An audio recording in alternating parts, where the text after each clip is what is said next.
오늘 봉독한 본문 중 2절에 보면 고요하고 평안한 생활이라는 단어가 나옵니다. 그래서 오늘 말씀의 제목은 고요하고 평안한 나라, 고요하고 평안한 나라가 돼야 고요하고 평안한 생활을 할 수 있기 때문입니다. 한번 따라 하십시다. 고요하고 평안한 나라.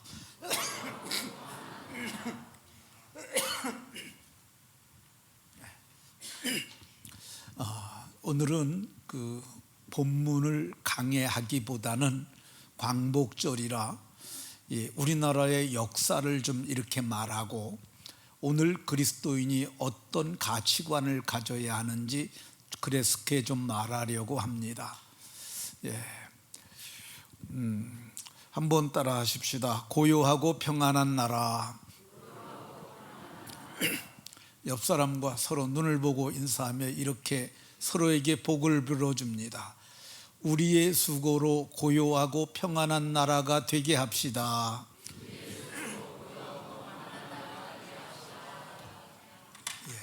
여러분들의 바른 생각으로 고요하고 평안한 나라를 이루어가는 성도들이 다 되시기를 예수 그리스도의 이름으로 축원합니다. 우리나라는 1945년 8월 15일에 해방을 맞았습니다. 그러니까 지금까지 해방된 지가 78년이 되었습니다. 해방둥이라고 하는 분이 78세가 된 것이기도 합니다. 그러면 우리나라가 이 해방을 맞이해야 될 이유가 무엇이겠습니까? 그것은 우리나라가 1910년 8월 22일에 한일 합방이 되었기 때문입니다. 한일 합방이라는 말은 한국과 일본이 하나가 된다는 뜻입니다. 그러나 실제는 통치권과 국권을 빼앗고 한국을 일본의 식민지로 삼은 법적 행위인데 악한 법적 행위라 할 것입니다. 1910년 9월 22일에 어떤 일이 있었느냐 하면요, 조선 내각 총리 대신인 이완용과 일본의 데라우치 통감이 모여서 한일 합방 조약에 서명한 날입니다. 한일 합방 조약을 보면 이렇게 되어 있습니다. 조문을 보면 1조에 조선 황제 폐하는 조선 전부에 대한 일체의 통치권을 완전하고도 영구히 일본 황제 폐하에게 양여함, 이게 1조입니다. 이 양여라는 말은 자신의 소유물이나 권리를 남에게 주는 거야. 이게 어찌 이게 합당하다 하겠습니까? 근데 이게 이 1조에 왜 주는지에 대해서는 말하지 않아요. 왜 일본국 황제에게 양여를 하는지 그거에 대해서 써 있지가 않아요. 그거는 지놈들이 그들의 힘을 이용해서 무력으로 빼앗은 거죠. 2조를 보면 일본 황제 폐하는 전조에 게재한 양여를, 전조는 1조 그 위에 있는 거죠. 전조에 게재한 양여를 수락하고 또 전면 조선을 일본국에 병합함을 승낙함, 이렇게 되어 있습니다. 그러니까 2조는 무슨 내용이냐면요, 조선의 황제가 너네 나라를 내게 바친다니 내가 그것을 승낙해 주겠다, 이런 말입니다. 세상에 자기 나라, 자기의 국권, 자기의 백성을 갖다 이유 없이 주는 그런 사람이 어디 있겠습니까? 이 한일합방 조약에 서명한 이완용과 데라우치 총리는, 데라우치 통감은 그날 오후 5시에 도장 찍고 서명하고 거기서 샴페인을 터뜨렸다고 합니다. 그러니까 이완용이를 우리가 매국노라고 하는 겁니다. 이로써 조선은 27대, 그러니까 왕이 27명까지 내려와서 27대 519년 만에 순종 황제를 끝으로 막을 내리고 대한민국은 이 일본 식민지에 들어가게 됩니다. 그런데 그때 지각이 있는 사람들, 깨어있는 사람들은 이게 부당하고 못된 행위라는 걸 알고 있었어요. 그래서 이 사람들은 그때부터 일제로부터 독립을 얻기 위해서 힘을 다하여 다양한 영역에서 싸웠던 것을 볼 수 있습니다. 마침내 우리가 1945년에 해방을 함으로 독립되게 됩니다. 근데 애석하게도 우리의 독립군이 우리를 독립시킨 거 아니에요. 우리가 어떻게 해방되고 독립됐느냐? 세계 열강에 의해서 우리는 그냥 해방되고 독립되게 되었어요. 1945년 8월 6일 미국의 트루먼 대통령은 일본 히로시마에 원자폭탄 투하를 승인을 합니다. 그때 리틀보이라고 불리우는, 작은 소년이라고 불리우는 이 원자폭탄이 투하가 됩니다. 그리고 3일 뒤에 팻맨이라고, 팻이라는 뜻이 지방을 뜻하고 뚱뚱하다고도 써야 해요. 그러니까 뚱뚱한 사람 뚱뚱하잖아요. 저거를 터뜨렸습니다. 그래서 원자폭탄이 6일에 그리고 9일에 나가사키에 하나가 더 투하가 되므로 일본은 세계 최초로 원자폭탄으로 말미암아서 수많은 사상자가 난 나라가 됐어요. 이 원자폭탄이 투하되고 4개월 동안 이 히로시마에서는 16만 명이 죽었고요. 그리고 나가사키에서는 8만 명이 죽었어요. 다 해서 24만 6천 명이 죽었는데, 그 죽은 사람들을 분리를 했는데 이 60%가 이 핵이 폭발할 때 죽었고요. 그리고 두 번째는 핵이 폭발하면서 섬광이 번쩍하고 일어나는데 그게 어마어마하게 뜨거운 고열이래요. 불에 타서 죽는 게 30%, 나머지 10%가 건물이 붕괴되고 그래서 거기 깔려 죽고, 그리고 후폭풍이라는 게 있는데 그게 낙진이라는 것이 있어요. 그게 뭐냐면 하늘로 버섯구름이 쫙 올라갑니다. 근데 올라가게 되면 올라간 게 떨어지잖아요. 그게 떨어지면서 사람에게 맞으면 그것을 피폭이라고 그러는데, 그것에 피폭된 사람들이 그 원자병이라는 걸 앓고 빨리 죽기도 하고 사람에 따라서 이렇게 됩니다. 그 원자폭탄을 맞은 이 히로시마의 모습이에요.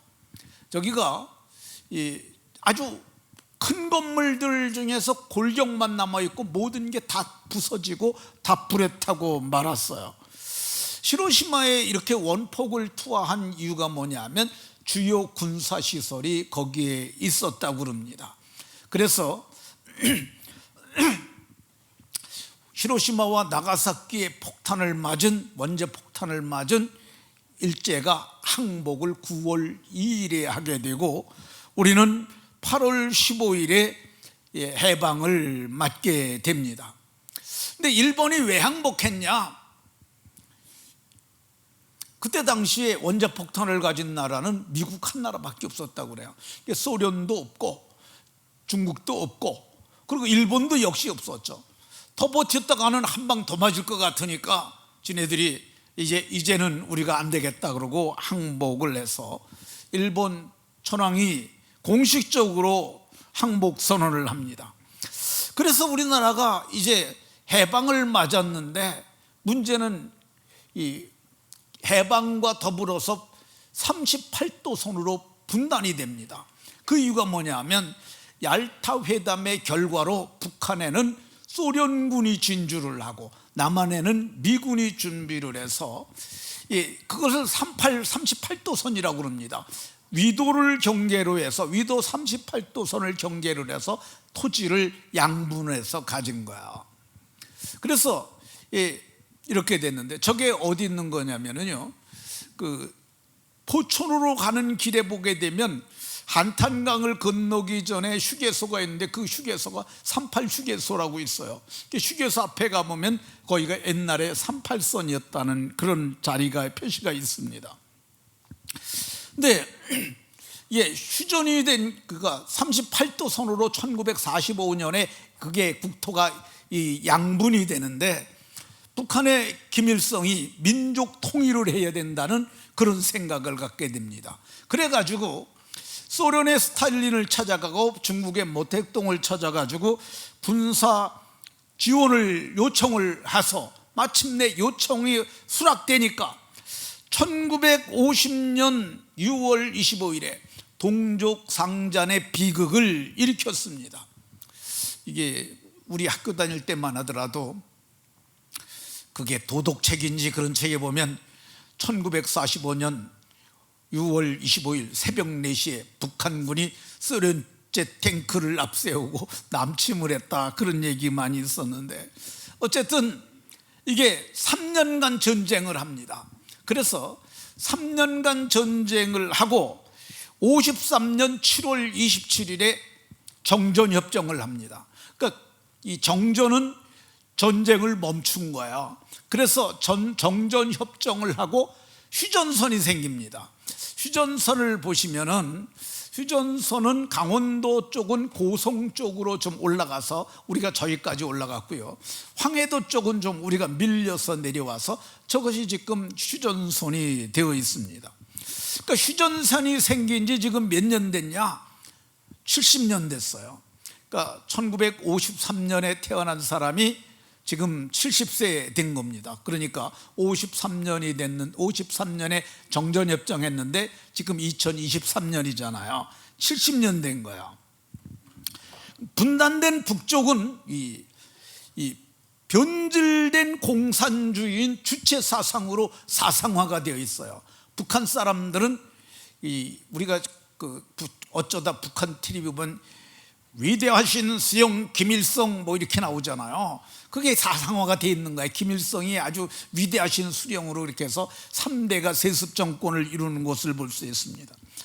남한은 어떻습니까? 남한은 자유민주주의라는 사상을 기반으로 통치가 이루어지고 있는데, 북한은 주체 사상으로 단일화돼서 경제력은 아주 미약합니다. 사는 게, 북한 사람은 먹고 사는 것도 힘들어요. 이건 뭐 현실이니까. 근데 북한은 그래도 단일 국가를 이루고 있어요. 북한이 대동강변에 있는 모든 문을 닫으라, 김정일이 한마디에서 3년 전에 문 닫았어요. 이제 국경을 다시 개방한다는 얘기가 있어요. 그러니까 단일 국가요. 김정은이가 말 한마디 하면 그대로 움직이는 나라야. 남한은 어떻습니까?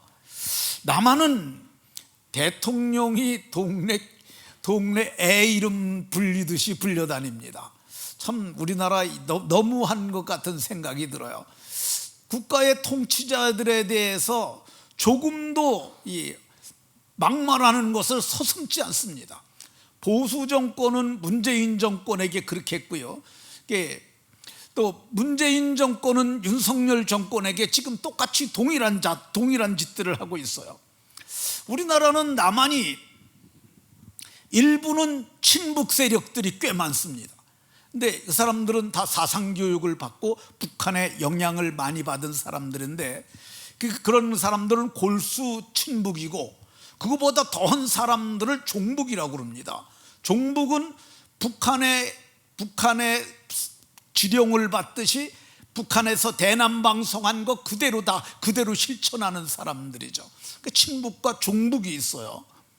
아니, 심지어는 명료하게 북한의 지령을 받는 사람들도 있어요. 민주노총이 그 중에 대표적인 단체 중에 하나죠. 민주노총이 북한으로부터 받은 지령문 같은 것이 발견이 됐는데, 이거 지난달에 있었던 일이에요. 우리나라 사람들 누구도 이런 거 가지고 뭐 별로 신경도 안 써요. 뉴스도 그렇게 별로 보도도 하지 않습니다. 민주노총은 노동단체잖아요. 노동단체면 뭐 해야 되겠어요? 노동자의 노동권을 위해서 투쟁을 하는 거 맞아요. 그거는 맞는 거예요. 근데 그 사람들이 지금 노동자들의 권리를 위해서 하지 아니하고 뭐 하냐면 정권 퇴진을 위해서 피켓을 들어요. 저거 민노총 그 집회에서 나타나는 거야. 저거는 진짜 비정상이죠. 우리나라는 보수와 진보로 지금 나누어져 있습니다. 아니, 나누어진 정도가 아니라 분단되어 있어요. 보수하고 진보가 철천지 원수입니다. 진영 논리에 빠져갖고 서로 용납하지 않아요. 조금이라도 틈을 보이게 되고 실수를 하면 야수처럼 공격합니다. 보수는 보수대로 진보를 그렇게 하고, 또 진보는 진보대로 계속 여당을 공격하고 그거 합니다. 옳고 그름을 따지지 않아요. 그럼 잘못했으면 잘못했다고 해야 되잖아요. 그것도 안 해요. 저는 MBC가 잘못한 것 중에 하나가 옛날에 PD수첩 해가지고 광우병, 그리고 광우병 보도한 거, 그건 아주 잘못한 거잖아요. 아니, 광우병 걸린 사람 한 명도 없잖아요. 그럼에도 불구하고 나라를 아주 어수선하게 만들었고 국가를 혼란케 했어요. 그래도 그거 사과 안 해요. 이게 왜 그런 줄 아십니까? 진영 논리에 빠져서 그런 거예요.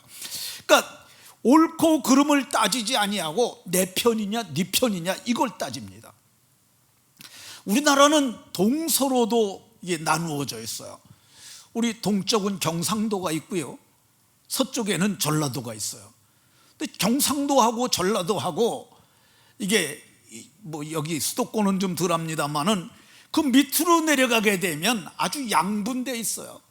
전라도에서 보수에 속하는 국회의원들이 당선된 예가 손가락으로 꼽아요. 몇 명 안 돼요. 경상도에도 진보에 속한 국회의원이 당선된 예가 거의 없어요.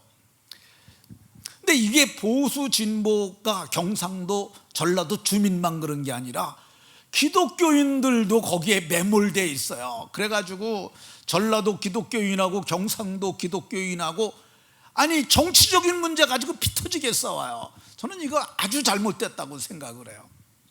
신학교에 갔을 적에도 제가 총신대학원 다닐 때 옛날에 광주 그 일이 있고 나서 얼마 지나서니까 거기서도 전라도 신학생, 경상도 신학생들이 싸워요.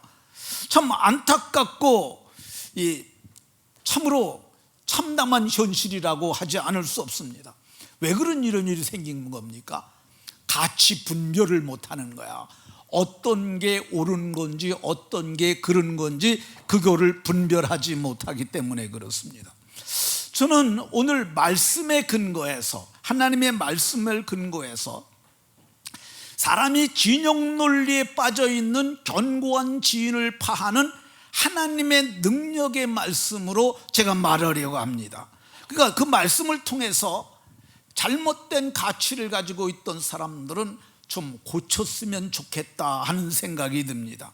그러면 바울 사도께서 오늘 본문에서 말씀하는 고요하고 평안한 생활을 하는 나라 혹은 체제를 위해서 기도해야 한다고 하는데, 그럼 그것이 무엇인지, 어떻게 하면 그것이 되는지 말하려고 합니다. 사도께서는 고요하고 평안한 신앙생활을 할 수 있도록 기도하라고 얘기를 합니다. 이게 첫 번째 기도 제목이라고 얘기를 해요. 첫째로 권하노니, 간구도 하고 기도도 하고 도고도 하고 평안한 생활이 주어지면 감사도 하라고 얘기를 하는데, 그 이유가 뭐냐? 임금들이나 정권들이나 이 모든 것이 우리가 고요하고 평안한 신앙생활을 하게 하려 함이라고 얘기를 하고, 이것이 하나님 앞에서 선하고 받으실 만한 것이라고 이렇게 말씀하고 있습니다. 그러면 우리가 지난 3년을 돌아보면서 코로나 때 우리가 고요하고 편안한 신앙생활을 했다고 생각하십니까? 코로나가 있었지만 그래도 우리가 고요하고 평안하게 신앙생활을 할 수 있었어야 합니다. 미국은 코로나 때문에 교회 폐쇄한 데 하나도 없어요. 저는 문재인 정부가 과하게 교회를 탄압했다고 생각합니다. 지난 3년 동안에 교회가 개척교회가 없어진 게 10,000개가 된다고 그래요. 10,000개, 10,000 교회가 없어졌다고 그럽니다. 저는 윤석열 정부가 문재인 정부가 윤석열 정부보다 더 방역을 잘했다 생각을 했었는데, 지금 생각해 보면 정부는 방역을 빙자해서 교회 예배를 탄압했고, 공권력으로 교회를 협박했고, 또 코로나가 감염된 교회가 나오면 그거를 MBC와 KBS가 공중파로 퍼뜨려 가지고 교회를 비판의 대상으로 했고, 그래서 교회의 신뢰도를 아주 추락시켰다. 저는 그렇게 생각합니다. 교회는 이제 아무리 큰 교회라 할지라도 19명 이상 출석하면 페널티 물리겠다고 얘기를 했어요. 벌금 물리겠다고 얘기를 했어요. 근데 공장은 매일 출근하고 매일 얼굴 맞대고 밥도 그렇게 먹고 일하는데도 공장 폐쇄한 데, 코로나 때문에 폐쇄한 데 없어요. 그건 교회를 과하게 저들이 단죄한 거죠. 교회가 밥을 먹으면 벌금 물리겠다고 했고요.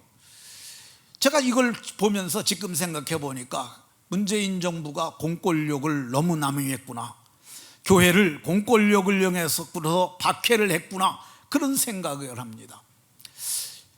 그러니까 우리는 문재인 정부 시절에 고요하고 평안한 신앙생활을 하지 못했습니다. 북한은 어떻습니까? 38도 선으로 이게 경계가 주어지고 북한의 소련군과 함께 김일성이가 진주를 하게 됩니다. 근데 그때부터 북한의 교회는 고요하고 평안한 생활 못했습니다. 고요하고 평안한 생활은커녕 저들은 핍박받고 박해하고 심지어는 교회를 영구 폐쇄까지 했습니다. 해방 전에 북한의 기독교 인구를 20만에서 30만 정도를 봤습니다. 근데 45년에 해방되고 50년에 6.25가 터졌으니까 5년 만에 기독교 인구가 절반으로 줄었어요. 12만에서 15만. 그리고 3년 동안 전쟁 치르고 나니까 3만에서 4만 명 정도로 줄었습니다. 그러니까 목사님들이 전쟁 터지고 나니까 이번에 못 내려가면 다시는 못 내려간다고 목사님들 다 내려와 버렸어요. 그래서 이 교회 역사서를 보게 되면 장로교의 총회, 노회, 감리교의 연회, 지방회, 그 모든 기능이 다 없어져 버렸다고. 왜 그러냐면 그 사람들이 다 남한으로 내려와 버렸으니까. 그럼 북한에 뭐가 남았냐? 목사가 약 20명 정도 남았는데, 그래서 북한 기독교 연맹이라는 걸 하나를 만들어서 그거 하나가 유일한 단체인데, 그게 종북주의자들이라 할 것입니다. 근데 그리고 53년부터, 왜 그걸 띄어요? 53년부터 이제 정전협정이 지난 후에 이 김일성이가 기독교인들을 친미주의자라고 했고, 미국의 정보원 세력으로 몰면서 그들을 잡아 죽이기 시작했습니다. 그리고 58년부터 북한을 사회주의 국가로 재탄생시킨다는 미명하에 이 사상교육을 했는데, 어떻게 했느냐면 신분증에다가 기독교인이라고 빨갛게 이름 쓰고 딱지를 붙여놨어요. 그거 차별화시킨 거죠. 일요일에는 예배 시간에 회의한다고 공회당으로 모이라고 그랬습니다. 그리고 성직자들은 감시하고, 그리고 일요일 날은 우리가 공동 생산해야 되니까 너네들도 와서 일해라고 그 일의 할당량을 만들어 놨어요. 그래서 1958년 이후에 공식적인 기독교 인구는 하나도 없어져 버렸어요. 그 후에는 이작기 운동이라는 걸 했습니다. 이 이작기 운동이 뭐냐면, 지금 60세 이상 되신 분들은 이를 좀 잡아 보셨을 거야. 그러니까 옷을 겨울에 동네에 이가 있으면 우리가 가려우니까 그 옷을 벗어가지고, 그래가지고 옷을 뒤집어가지고 옷 솔기를 이렇게 자세히 보면은 거기에 이가 있으면은 그 이에다가 손톱을 대고 이쪽 손톱으로 꼭 눌러서 터뜨려 가지고 그게 일을 찾는 거죠. 그렇게 이잡기 운동이라는 걸 해서 북한은 교회가 두 개가 남았다고 보는데, 그거는 이제 지네들이 기독교를 용납한다는 그런 의미로 만들어 놓은 건데, 칠곡교회와 봉수교회 이 두 교회만 남았습니다. 그러면 북한에는 기독교인이 하나도 없느냐? 이 모퉁이돌 선교회를 이끌고 있는 이삭 목사는 이 20년도경에 2020년입니다. 37,000명이 있다고 했고요.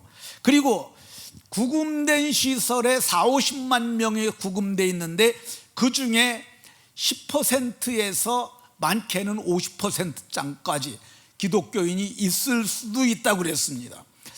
이 국제 기독교 연구소에는 북한의 기독교 기독교인이 지하교회에 약 10만 정도가 있다고 말을 합니다. 그러니까 우리는 이 공산주의라고 하는, 사회주의라고 하는 주체 사상에 이게 우리가 지배를 들어가게 되면 우리는 고요하고 평안한 신앙생활을 할 수 없다는 것이 아주 증명이 됐습니다. 그러니까 장차 우리가 통일이 된다 할지라도 이 북한식으로 통일되면 절대 안 됩니다. 왜 안 되냐? 북한식으로 통일되면은 북한에 있던 기독교인들 몽졸이 죽이고 말살해 버렸는데 남한이라고 그러겠어요? 그러면 우리나라에 제가 생각하기에 수백만은 숙청이 될 겁니다. 처형이 되고. 교회 목사들은 1순위로 아마도 그리 될 것 같습니다. 따라서 우리는 이를 위해서 기도해야 합니다. 장차 어떤 정권이 그럴지 몰라도 연방제 통일이라는 것을 많이 생각들을 했어요. 근데 연방제 통일이 되는 것이 어떤 형태로 될지, 그리고 한번 이렇게 집권을 하면은 그때부터 억압하고 바꿔가는 건 어렵지 않아요. 그러니까 우리가 이런 일이 일어나지 않도록 오늘 이 정도면 우리는 괜찮은 신앙생활하는 체제라고 생각이 들어요. 그러니까 우리식으로 통일이 되는 것이 저는 맞다고 생각합니다. 그리고 우리가 이런 일에 대비를 해서, 장차 나타날 일에 대비해서 성령 받은 그리스도인들, 구원받은 그리스도인들, 이 진짜 믿음 좋은 사람들을 국회로 보내야 합니다. 여러분들은 가짜 말고 진짜 그리스도인들을 보내야 돼요. 그러니까 여러분 자녀를 똑똑하면은 아주 공부 많이 시켜가지고 잘 무장을 시켜가지고 그런 사람들 국회로 보내야 돼요.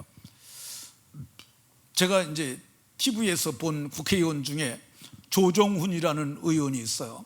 그 사람은 시대전환이라는 아주 군소정당인데, 제가 그 사람 보면서 야, 이 사람 참 사람이 괜찮다 생각을 했는데, 보니까 그 사람이 아주 신앙 좋은 기독교인이더라고요.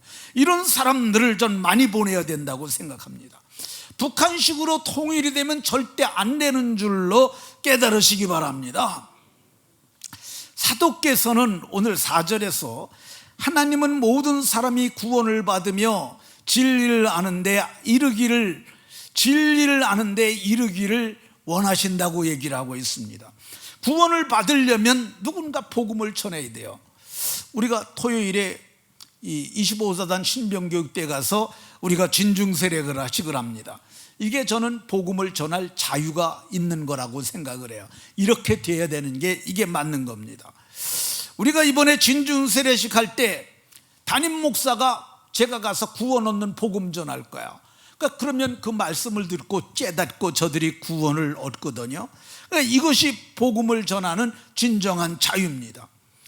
우리가 이제 세례를 베풀고 오면 군목사하고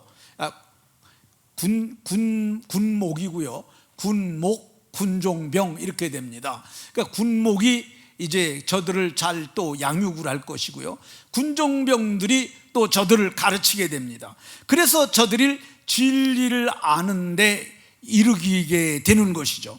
그러니까 통일이 되어도 복음을 전할 자유, 그리고 저들을 가리킬 자유가 주어지는 이러한 방편으로 통일이 되어야 할 줄로 믿으시기 바랍니다.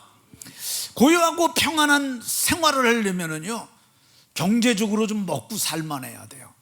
너무 어려우면은 먹고 사는 게 힘들게 되면 신앙생활하기 좀 힘듭니다. 우리나라는 옛날에는 일하지 않으면 먹고 살기 힘들었어요. 근데 지금 60세 이상 되신 분으로 소득이 적게 되면 생활보호 대상자가 되게 되면 기본적으로 먹고 살 만큼은 줘요. 그러니까 아파트도 주고 그래서 저는 이것이 괜찮다고 생각을 합니다. 근데 너무 어렵게 되게 되면 신앙생활하기 정말 힘들어져요. 세계 경제를 나누는 두 사상이 있는데 그게 하나는 공산주의와 하나는 자본주의라는 거야.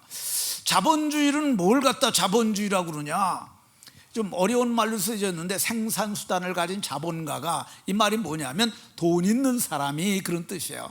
돈이 없으면 대출을 받아서라도 자본을 만들어서 회사를 차리고 사람들을 데려다 노동자로부터 노동력을 산다고 그러는데, 그게 사람들 데려다가 공장에서 물건을 만들어 가지고 그래서 그걸 팔아서 이익을 얻는 이 구조, 그러니까 이게 시장경제 구조예요. 이게 자본주의라는 거예요. 그리고 공산주의는 뭐냐, 사유재산 대신이라는 말이 뭐냐면 개인이 재산을 못 갖게 하고 재산의 공유화, 재산은 다 우리 거가 되는 거예요. 그러니까 재산이 많은 사람들은 다 뺏기는 거죠. 그래가지고 계급이 없는 평등한 사회를 이룩해 가지고 모두가 똑같이 나눠 갖는다는, 이게 공산주의예요. 근데 공산주의는 이미 실패한 이론입니다. 왜 실패했느냐, 이 공산주의의 종주국이라고 할 수 있는 소련이 붕괴가 됐어요. 소련이 붕괴됐는데 소비에트 연방공화국이라고 그래서 여러 나라가 연합체를 이루고 있었는데 그게 다 부서졌잖아요. 그리고 이 북한이 공산주의가 너무나 허무맹랑하다는 것, 그거 보여줬어요. 북한의 아주 어려운 때를 고난의 행군 때라고 얘기를 합니다. 근데 그때 아사자가 300만이 발생을 했어요. 우리나라는 3명만 굶어 죽어도 난리가 납니다. 그 지하에 그 새빵 살던 사람들 세모녀 죽었을 때 난리가 났잖아요. 근데 3사람만 굶어 죽어도 난리가 나는데 거기는 30명도 아니고 300명도 아니고 3,000명도 아니고 3만 명도 아니고 300만의 아사자가 발생했어요. 아사자가 뭐냐면 기아로 죽은 사람들이에요. 굶어 죽은 사람들. 근데 자기 인민도 못 먹여 살리는 그런 정권을 따르는 사람이 저는 참으로 이해가 되지 않습니다. 우리나라가 이만큼 먹고 사는 것, 경제 영웅이 있었기 때문에 그래요. 저는 그 사람들을, 어떤 언론에서도 그 사람들을 경제 영웅이라고 부르질 않아요. 근데 저는 그 사람들을 경제 영웅이라고 부르는 게 맞다고 생각합니다. 인도네시아를 제가 가봤어요. 인도네시아 가보니까 땅 넓고 자원 많아요. 근데 다 그 기업은 다 외국인들이고 그 사람들은 종업원밖에 못해요. 그 나라가 무슨 소망이 있겠어요.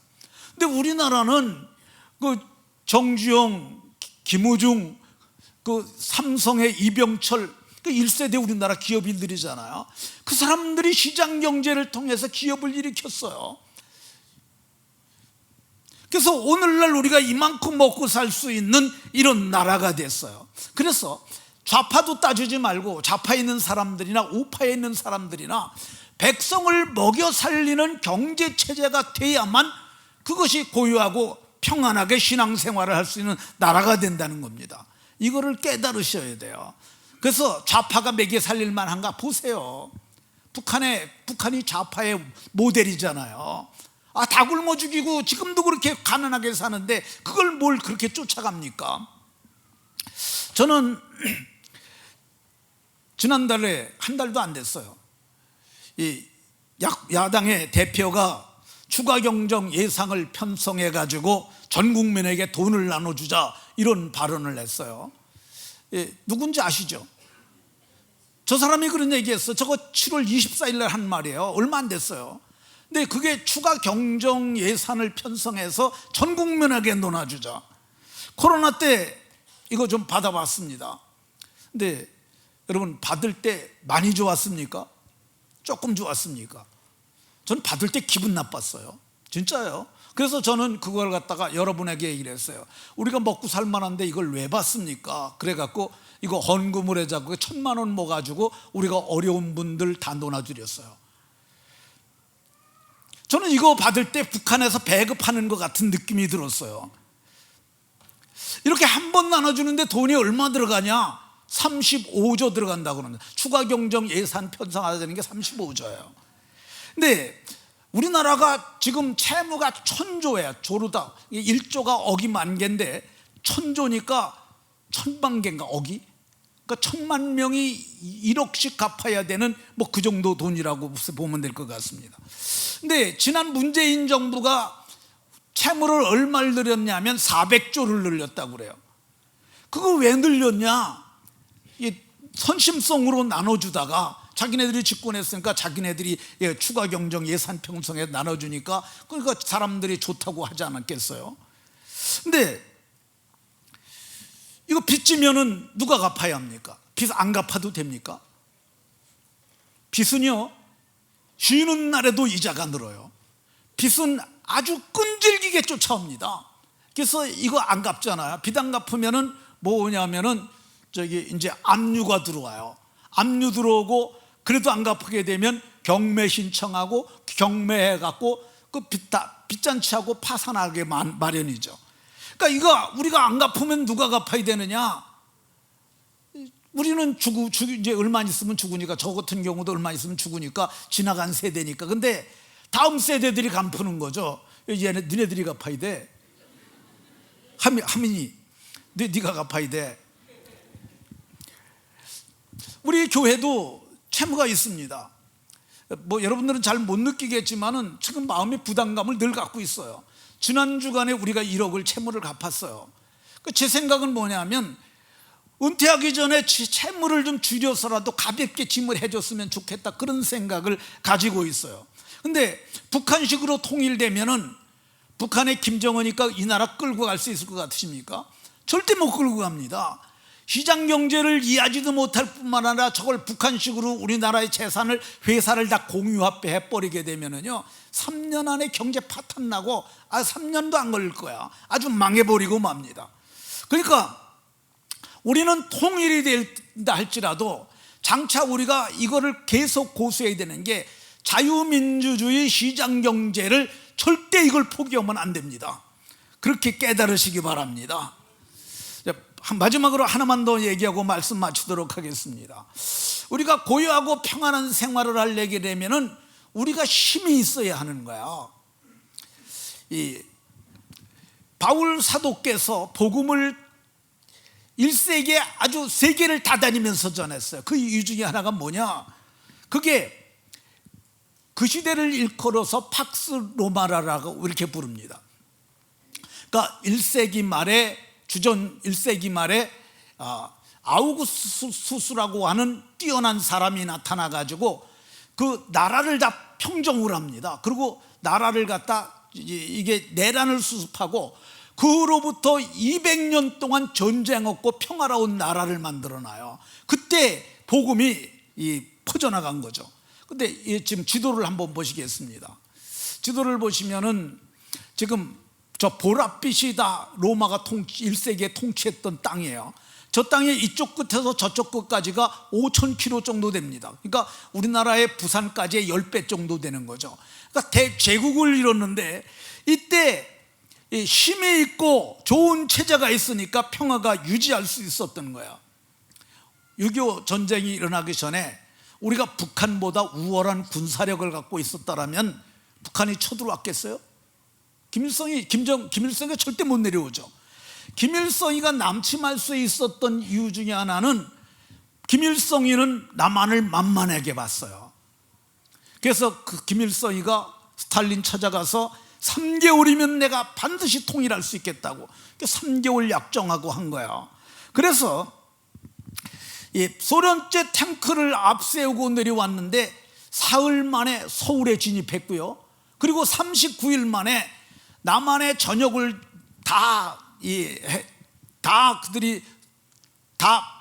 그들의 권력 아래로 그들이 했고요. 그리고 마지막으로 낙동강전선이라고 조금만 남아서 39일 만에, 참혹하지 않습니까? 다 뺏긴 거죠. 너무너무 급하니까 이승만 대통령이 그때 통치했었거든요.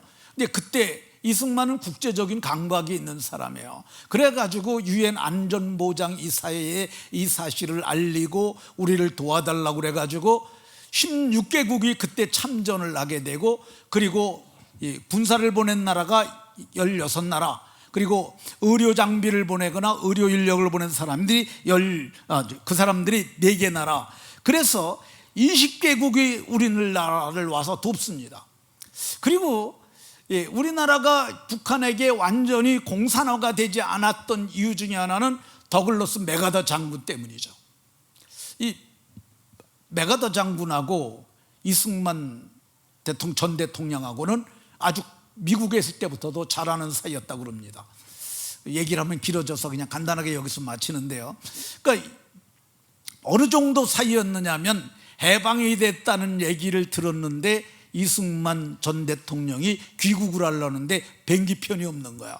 그래서 이 더글러스 맥아더가 극동군 사령관이었는데 그때 전화를 했다는 거야. 내가 못 가니까 갈 수 있는 좀 방편을 알려주라 그랬더니 자기 비행기를 내줘가지고 그 군사용 비행기를 타고 이승만 전 대통령이 한국에 오게 됩니다.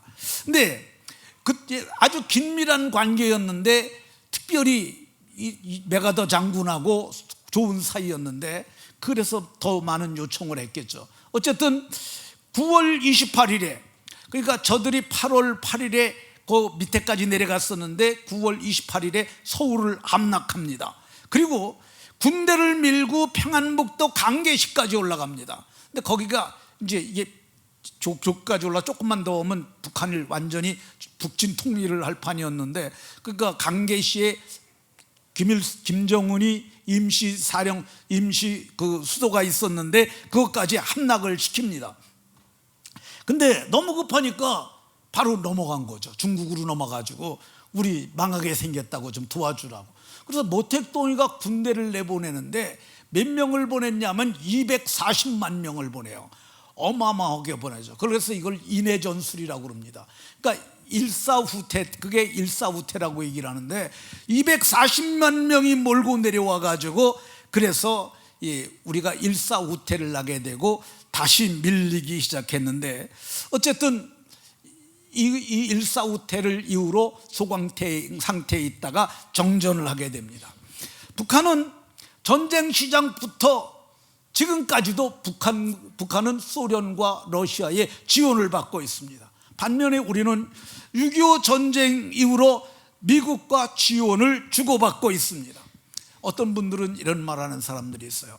우리나라가 자주국방 하면 안 되냐고, 자주국방 할 수 있다고. 근데 그 말이 굉장히 우리에게 좋게 들려요. 우리가 자주국방하면. 근데 군사 전문가들에 의하면 우리나라가 세계 군사력 6위라고 해요. 도표를 보시면 우리가 일본보다도 2단계나 위에 있습니다. 그런데 자주국방하는 것은 쉽지 않다고 그럽니다. 왜 그러냐면은 이 자주국방을 할 수 있는 나라가 미국 한 나라 정도나 있다고 그래요. 나머지는 모두 다 군사 협약을 맺고 있다고 그럽니다.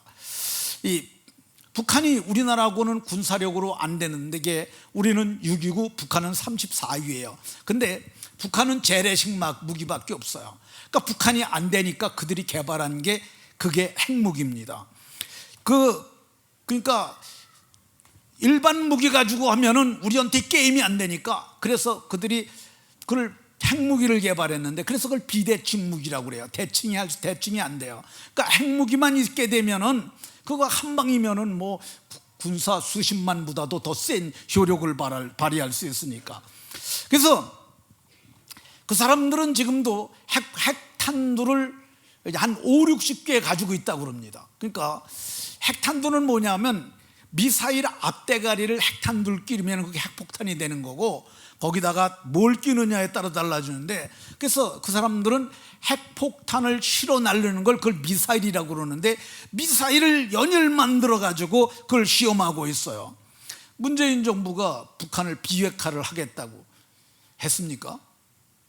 그거는 이제 애들도 알아요. 애들도 안 되는 게. 왜 안 됩니까?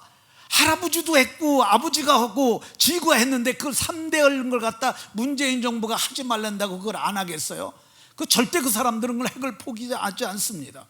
그러니까 핵을 갖고 있으니까 막 남한을 업신여기고, 심지어는 남북 연락 공동 사무소를 우리가 줬는데 그걸 폭파해 버렸어요. 저거 작년인가 20년에 했네. 근데 그거 폭파했는데도 꼼짝도 못했잖아요. 아무 말도 못했잖아요. 저는 아무 대책 없이 있으면 안 된다고 생각을 합니다. 저는 지난 4월에 윤석열 대통령께서 미국 방문해 가지고 해구산 보장되도록 한미동맹을 강화한 것, 저거 옳다고 생각합니다. 가서 우리가 그들에게 한 것이 뭐냐? 한미 상호 조약했어요. 어떤 분들은 미국에게 거지처럼 의존한다고 그런 사람이 있는데 그거 아니고 정확히 한미 상호 방위 조약입니다. 상호 간의 조약을 한 거예요. 그래서 윤석열 대통령이 북한이 핵으로 위협하니까 우리 지금 핵 없는데 우리 핵 만들겠다. 그러니까 지네들이 해구산 보장하겠다고 그래가지고, 그래서 이걸 문서화했어요. 해구산 문서화. 그래서 니네들 핵폭탄 쏘면 우리도 핵폭탄 남한을 대신해서 너에게 쏘겠다 얘기를 했고, 그래서 그 양국의 대통령이 와싱턴 선언이라는 걸 합니다. 두 정상이 만나서 이거를 했고, 그리고 이것에 대한 확실한 보장으로 뭘 보냈냐면 미국의 미시컨항이라고 하는 미시컨호라고 하는 이 배를 보냈어요. 저게 뭐냐면 그 핵잠수함이에요. 저게 지난달인가 6월달로 기억하는데 부산항에 들어온 거예요. 저게 들어와가지고인데 저게 북한이 갖고 있는, 북한을 초토화할 만한 핵무기를 지금 갖고 있는 거예요. 그게 온 걸 보여줬어요. 근데 어느 날 갑자기 없어져 버렸어요. 어떻게 없어졌는지 아십니까? 물속에 들어가 있는 거예요. 지금 어디 있는지 몰라요.